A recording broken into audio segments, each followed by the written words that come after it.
What's up, guys? Dylan Moon here. Just read My Hero Academia chapter 214, live reacted to it. Um, I wanted to put together some of my thoughts. I reread the chapter a couple times. I have it pulled up right here, and I just want to point out a few little neat things that I didn't really get to talk about in the live reaction too much. But first of all, do we need any more confirmation that Nato Monoma is the UA traitor? Like, let me read you what he says when he tries to swoop in on Midoriya. Let me read you what Nato fucking says while he's laughing maniacally like a villain. Okay? I can never, this is in his head. He's like, I can never be the main hero. I can't walk down a straight path unlike you.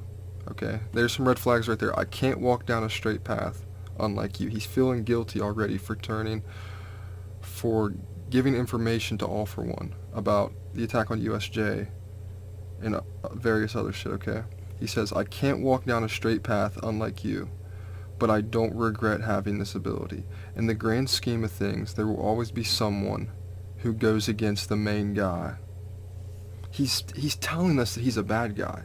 Like, and then he yells, I'm no longer a side character. He says, who, in the grand scheme of things, there will always be someone who goes against the main guy.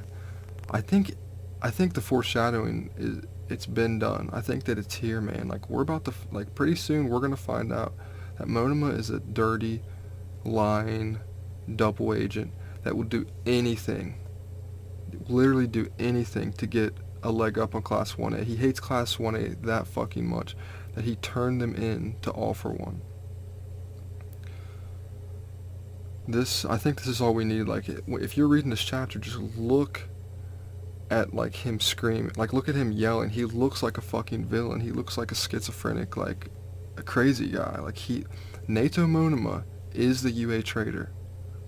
There is no debating this. He is the UA traitor, okay? Now, yeah, the more I look at this, guys, this is, and okay, how he starts off his whole thought stuff, he says, you can't be strong by yourself.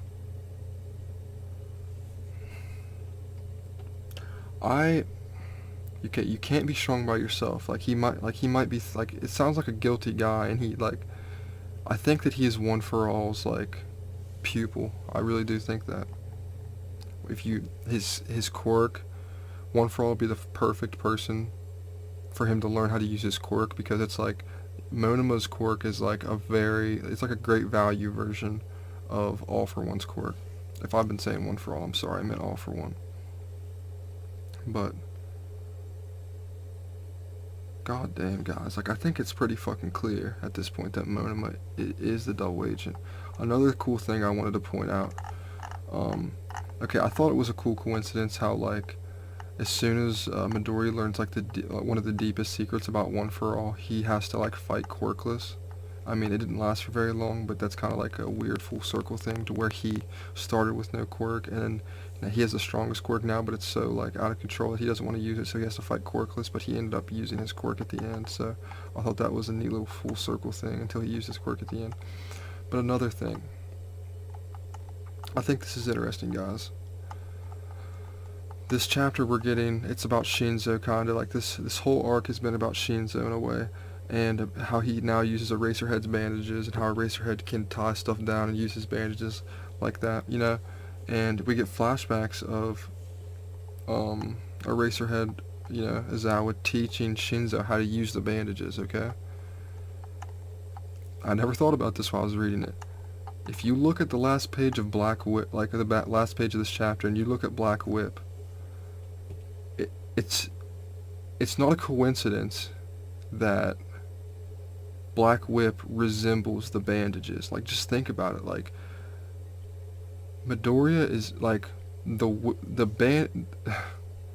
bandages in Black Whip are two very similar, like, powers. Like, the bandages aren't a quirk, but just the way it's used, and, like, unrealistically, just to grab stuff and restrain people.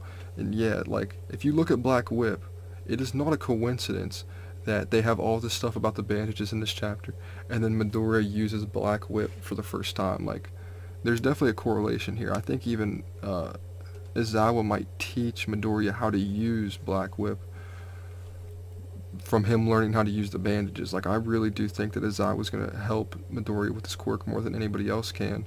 And I think that that's a direct, like, coincidence correlation. And there's constantly coincidences with One For All and Shinzo.